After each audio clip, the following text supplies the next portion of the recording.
Bom dia, moçada! Tudo bem com vocês? Aqui quem vos fala é o professor Eugênio Bastos, canal Geogênio, a serviço dos alunos que gostam de estudar e passar em concursos. Moçada, vamos fortalecer o canal, se inscrevam no canal, compartilhe o vídeo, dê aquele like e ajude o professor Eugênio Bastos a democratizar o ensino da geografia. Moçada, no nosso encontro de hoje, irei falar sobre os últimos acontecimentos que ocorreram na guerra entre a Rússia e a Ucrânia, inclusive a ameaça que o presidente Vladimir Putin fez aos Estados Unidos e seus aliados de não abrir mão da possibilidade de utilizar armas nucleares na guerra contra a Ucrânia. Espero que vocês gostem do nosso encontro. Havendo qualquer dúvida, deixe a sua pergunta na parte dos comentários, que eu terei o máximo prazer de respondê-la. Então, para iniciar o nosso encontro, essa imagem de uma explosão de uma bomba atômica, de uma arma nuclear, numa cidade hipotética, ou seja, essa imagem, na verdade, não é real, é uma imagem que foi criada pela computação gráfica, mas que nos permite ter a noção do que seria a explosão de uma bomba atômica numa cidade. Então, o grande X dessa questão, que envolve o recente conflito travado entre a Rússia e a Ucrânia, é justamente a possibilidade dessa guerra acabar sendo irradiada para outros países e, dessa forma, a Rússia, acuada, utilizar o seu poderoso arsenal nuclear, constituído por armas de destruição em massa, para destruir os seus inimigos. Então, é isso que nós temos que analisar dentro desse contexto da guerra travada entre a Rússia e a Ucrânia e as questões geopolíticas, estratégicas, militares que envolvem esse conflito. Aqui nós vamos fazer uma breve recordação do início da guerra entre a Rússia e a Ucrânia, que ocorreu no dia 23 de fevereiro de 2022. Então, logo nos primeiros dias de guerra, em razão da grande diferença entre o poder militar russo e o poder militar ucraniano, acreditávamos que essa guerra seria de curta duração, talvez se estendendo por cerca de um mês. Eu mesmo, nos primeiros vídeos que eu fiz sobre o conflito entre a Rússia e a Ucrânia, eu falei que essa guerra deveria acabar muito cedo, muito rapidamente, por causa da diferença entre o poder bélico dos dois países. Então, logo nas primeiras semanas de guerra, nós tivemos o avanço de tropas russas pelas frentes oriental da Ucrânia, pela frente setentrional norte, nesse caso aí parte das forças armadas russas, ou seja, do exército russo, vindo da Bielorrússia, que é um aliado da Rússia, e também tivemos uma frente iniciada pelo sul, procedente da península da Crimeia, que foi anexada pela Rússia logo no início de 2014. Então, com o retrato que se desenhava logo nos primeiros dias de guerra, primeiras semanas de guerra, com o avanço muito rápido das tropas russas por 3 frentes, acreditava-se que essa guerra seria de curta duração. Então repare que a frente setentrional, a frente norte, chegou bem próximo da capital da Ucrânia, a cidade de Kiev. Inclusive o exército russo chegou a ocupar algumas pequenas cidades que compõem a região metropolitana da cidade de Kiev. Então, em cima desses fatos, acreditava-se que essa guerra seria uma guerra relâmpago, com uma vitória esmagadora do exército russo frente ao exército ucraniano. Mas o que ocorreu a partir daí foi, em primeiro lugar, a predisposição dos ucranianos defenderem o seu território da invasão russa, até mesmo porque essa guerra ela não tem sentido se você analisar dentro do contexto geral. É uma guerra que foi provocada pelo presidente Putin com certos argumentos fantasiosos, como, por exemplo, o ingresso da Ucrânia ou o eminente ingresso da Ucrânia na OTAN, na organização do Tratado do Atlântico Norte, constituir uma ameaça militar à Rússia, à soberania, à segurança do território russo. Quem, na sua sã consciência, iria travar uma guerra aberta com a Rússia, sabendo que a Rússia é o país que detém a maior quantidade de ogivas nucleares operacionais no mundo? Mais de 6.000 ogivas nucleares. Quem, na sua sã consciência, iria promover uma guerra com a Rússia, sabendo que o poder dessas armas arrasaria o seu território, ou os seus territórios, no caso de mais de um país vir a atacar o território russo?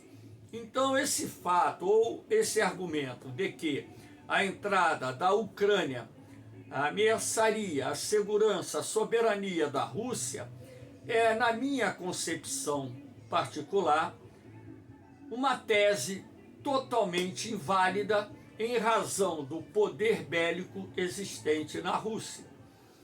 O segundo argumento utilizado pelo presidente Vladimir Putin, que a Ucrânia historicamente fazia parte do Império Russo, algo totalmente contestado. Apesar dos ucranianos e russos serem povos eslavos, não há uma relação direta que você possa dar sustentação e afirmar que o território ucraniano historicamente pertence à Rússia, até mesmo porque na história da humanidade, na Europa e na Ásia, como em outras partes do mundo, territórios, nações são invadidas e o mapa político acaba sendo alterado, como ocorreu inúmeras vezes na história. Então, um argumento totalmente, podemos assim dizer, falso, sem procedência. E o outro argumento de que a Ucrânia era uma ameaça em função do crescimento dos movimentos nazistas também não tem uma sustentação, até mesmo porque o Partido Nazista Ucraniano, nas últimas eleições, teve menos de 0,5% dos votos. Então, que ameaça isso constituiria para os russos? Então, alegações sem sentido. Na verdade, o que está em jogo ali são os interesses geopolíticos, áreas de influência, política econômica e militar. Sendo assim, os interesses econômicos também estão em jogo. Só que houve um erro de cálculo muito grande do presidente Vladimir Putin e do alto comando militar da Rússia em achar que poderiam derrotar a ucraniana, assim como fizeram no passado com a Geórgia, em poucos dias de guerra. Na verdade, primeiro que a Ucrânia tem um exército muito maior que o exército da Geórgia e tem muito mais equipamentos militares do que tinha a Geórgia, e que a Ucrânia foi se preparando para esse conflito nos últimos 8 anos, desde que a Rússia anexou a península da Crimeia e a Rússia vem apoiando os movimentos separatistas aqui em Luhansk, Donetsk, por exemplo.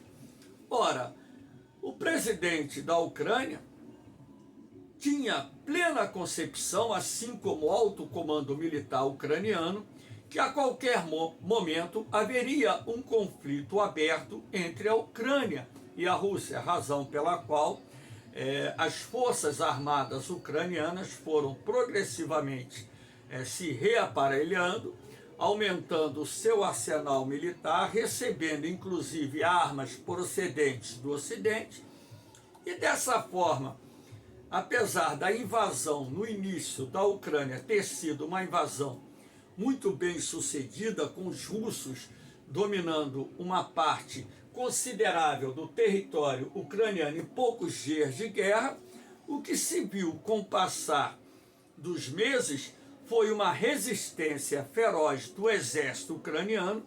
Claro que nós temos que levar em consideração a ajuda ocidental, não só dos Estados Unidos, mas também dos seus aliados da OTAN, que teve um peso muito grande na reação da Ucrânia frente à invasão russa. Então, o que nós tivemos após o segundo mês de guerra foi uma relativa reversão desse processo de invasão do território ucraniano. Então, aqui, por exemplo, nós já podemos perceber na parte em roxo os territórios que haviam sido invadidos pela Rússia e que posteriormente sofreram contra-ataques do exército ucraniano, obrigando o exército russo a sair do norte e também do nordeste da Ucrânia. Naquela época, inclusive, o alto comando militar russo disse que estava fazendo uma manobra para concentrar os seus esforços de guerra nas porções oriental e sul da Ucrânia. Mas, na verdade, o que se viu foi um erro muito grande no que diz respeito à logística militar, até mesmo porque abastecer as frentes de combate que estavam atuando aqui no norte e nordeste da Ucrânia, assim como abastecer as frentes de combate do leste e sul da Ucrânia, exigiria um esforço muito grande a nível de equipamentos militares. Sendo assim, não só equipamentos militares, munições, alimentação, água, peças de reposição, tudo isso é extremamente complexo. Sendo assim, pressionado pelo exército ucraniano, os russos desocuparam o norte e o nordeste da Ucrânia, concentrando seus esforços de guerra no leste e no sul do país. Posteriormente, o que nós tivemos foi agora mais recentemente, no mês de setembro, o lançamento de uma contraofensiva ucraniana na região leste do país. Então, essa faixa azul aqui é uma faixa de território que estava ocupado até recentemente pelas tropas russas, que foram obrigadas a se retirar em função de uma contraofensiva bem sucedida do exército ucraniano. Então, houve uma estratégia bastante interessante dentro desse contexto. Em primeiro lugar, porque o alto comando militar russo acreditava que essa contraofensiva iria ocorrer aqui na região de Kherson, onde o exército ucraniano concentrou um número elevado de equipamentos militares, efetivos militares, que são os soldados, combatentes, etc., levando o alto comando militar russo a acreditar que essa contraofensiva seria feita principalmente aqui no sul da Ucrânia, razão pela qual os russos deslocaram equipamentos e militares do leste da Ucrânia para o sul. E dessa forma enfraqueceu a presença militar russa nos territórios ocupados aqui na região leste da Ucrânia, o que permitiu que os ucranianos, numa manobra militar, podemos assim considerar bastante efetiva, conseguisse surpreender os russos e lançasse uma contraofensiva muito bem sucedida que em poucos dias fez com que o exército russo recuasse, deixando para trás uma grande quantidade de equipamentos militares, armas, munições, veículos militares, incluindo-se aí carros blindados e por aí vai. Então, os ucranianos empreenderam inúmeras derrotas ao exército russo, que, acuado, começou a recuar, e mais uma vez o alto comando militar da Rússia dizendo que os russos estavam se retirando para reagrupar suas forças para conter a ofensiva ucraniana contra as forças de ocupação da Rússia. Agora, na verdade, o que nós temos que levar em consideração são vários aspectos. Em primeiro lugar, desse ponto que está aqui, que era dominado até pouco tempo atrás pelos russos, até esse ponto que está aqui, tem mais de 1.300 quilômetros. Então você precisa, numa frente tão ampla, ter um número muito maior de militares e equipamentos militares para poder promover uma defesa efetiva contra qualquer ameaça de contraofensiva, o que tornava esse aspecto extremamente difícil de ser cumprido, até mesmo porque aquilo que eu tenho batido sempre nas aulas que eu gravo sobre guerras é a questão da logística militar. Mesmo a Rússia sendo uma grande potência militar, essa questão da logística é extremamente complexa e cara. Então você manter uma frente com cerca de 1.300 quilômetros, com uma logística extremamente complexa, ora, é extremamente complicado. Agora, há de se destacar também que a Ucrânia, ela recebeu e vem recebendo equipamentos militares mais sofisticados, o sistema de lança-mísseis HIMARS, ele tem realizado, com sucesso, a destruição de depósitos de armas, de postos de comando, baterias antiaéreas, sistemas de radares, e juntamente com os mísseis antitanque que são fornecidos pelos Estados Unidos e seus aliados da OTAN, tem conseguido causar muitas perdas de equipamentos militares, armas, munições, veículos aos russos, complicando ainda mais essa questão dos russos conseguirem manter a frente de combate contra o exército ucraniano. Claro que a indústria nacional de defesa da Rússia é muito poderosa, tem uma capacidade muito grande de repor os equipamentos militares que estão sendo perdidos, mas isso tudo tem um custo. E, além do mais, existem determinados componentes, sobretudo aqueles que são utilizados em armamentos mais sofisticados, onde os russos estão tendo muita dificuldade de adquirir no mercado internacional em razão do bloqueio econômico imposto pelos Estados Unidos e seus aliados. Aqui nós temos o êxodo de russos fugindo da guerra. Por que isso?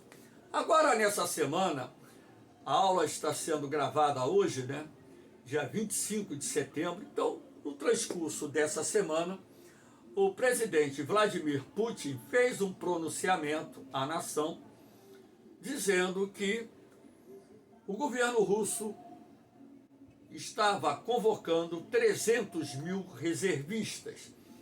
Então, isso criou, de certa forma, para muitas famílias russas, uma grande apreensão, porque parte da população russa ela é contrária à guerra. Então, na verdade, como os russos estão censurando a imprensa, estão prendendo aquelas pessoas que estão indo às ruas se manifestarem contra a guerra, então nós não temos assim a ideia do tamanho da oposição da população russa à guerra. Agora, nós sabemos que muitos russos são contrários à guerra, que estão se manifestando contra o governo russo, que, por sua vez, com a sua máquina repressiva, tem prendido muitos manifestantes. Agora, após esse anúncio do presidente Vladimir Putin, o que nós verificamos foi o crescimento substancial dos russos indo para os aeroportos, fretando aviões, comprando passagens de aviões e também, de certa forma, viajando de carro, ônibus para países de fronteira, fugindo da Rússia, porque não querem ir para a guerra. Até mesmo porque a gente sabe que muitos não retornarão às suas famílias, aos seus lares, em função da guerra. Aqui nós temos a convocação de 300 mil reservistas, essa imagem de militares russos, né? Muitos jovens, eles receberão, segundo eu li recentemente, na sexta e no sábado, no dia de ontem, que essas pessoas que estão sendo convocadas terão um curto treinamento militar de aproximadamente 2 semanas e serão enviadas para a Ucrânia para o combate. Agora imaginem vocês, pessoas com 15 dias de treinamento militar indo para o combate. Muitas dessas pessoas não retornarão. Parte das que retornarão feridas, mutiladas. Uma parte dos que retornarão terão problemas psiquiátricos muito graves, porque os horrores da guerra mexe com o psicológico das pessoas e não poderia ser diferente esse aspecto. Aqui nós temos, né, o referendo nas províncias ocupadas pelos russos. Então, os russos, eles estão realizando ainda ao longo dessa semana e ao longo dessa semana que está começando hoje, referendo em Donetsk, em Luhansk e outras províncias da região, no intuito de, vamos dizer assim, assegurar a posse desse território, ou seja, um referendo um referendo faccioso, né, que está, né, sendo realizado por intermediação das forças de ocupação da Rússia, numa área onde uma parte da população muito grande fala russo, é descendente de russo, para legitimar algo ilegal, que é a anexação de territórios ucranianos à Federação Russa. Então isso não tem cabimento, não tem, vamos dizer assim, aparato legal, não tem amparo legal, né, podemos assim dizer. Então não tem reconhecimento internacional. Vários países do mundo não reconhecem essa ação do governo russo em promover um referendo em territórios ucranianos para anexar parte do território da Ucrânia à Rússia para legitimar uma ocupação. Então, algo totalmente sem nexo, sem sentido. Eu acho até que, de repente, é uma questão mais de desespero em função da contraofensiva realizada pelo exército ucraniano. Aqui nós temos, pulou aqui, o arsenal nuclear no mundo.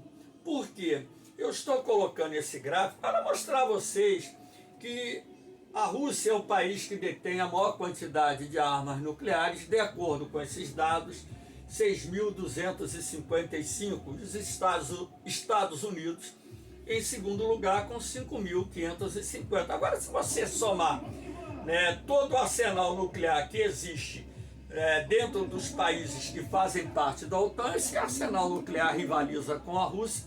E no caso de uma guerra nuclear, o que nós teríamos como consequência é uma grande destruição do mundo e provavelmente o risco eminente de extinção da raça humana. Então, não sabemos que se o presidente Putin, ao falar que não estava blefando quanto à possibilidade de utilizar armas nucleares, né? Não sabemos se, na verdade, ele falou isso como uma retórica de intimidação ou se, de fato, a Rússia está propensa a utilizar armas nucleares num caso de conflito aberto com os países da OTAN ou em caso da Ucrânia obter uma vitória contra os russos, levando a eles a utilizarem armas nucleares para destruir a Ucrânia. Aqui nós temos também uma outra comparação, que é a diferença do poderio militar da Rússia com os Estados Unidos, duas superpotências militares. Então, aqui é apenas um demonstrativo de forças das duas maiores potências militares do mundo, que são rivais, né, rivalizam, e que têm um poderio muito grande. Aqui, para finalizar a aula, nós temos uma imagem que não deve ser esquecida, que é a imagem da destruição de uma cidade japonesa, lembrando que Hiroshima e Nagasaki foram destruídas pelos Estados Unidos no final da Segunda Guerra Mundial, quando pela primeira vez o homem utilizou uma bomba atômica numa guerra. Então, essa imagem deve ficar na mente de vocês para que não esqueçam dessa questão. Tá entendendo? Então, para finalizar a aula, até mesmo porque eu moro aqui no centro do Meia e começaram a fazer uma atividade aqui bem em frente de casa e de repente esse som está entrando aí na aula. Então, para finalizar, vou deixar aqui mais uma vez os grupos do Facebook, onde ali eu disponibilizo todo o meu material. É só acessar o grupo, eu libero, entra na parte do arquivo que vocês terão os PDFs da matéria, provas comentadas e bancos de questões. Valeu, moçada! Espero que tenham gostado da aula. Havendo qualquer dúvida, deixe a sua pergunta na parte dos comentários. Um beijão no coração de vocês, um forte abraço, fiquem com Deus, eu vou, mas eu volto, hein?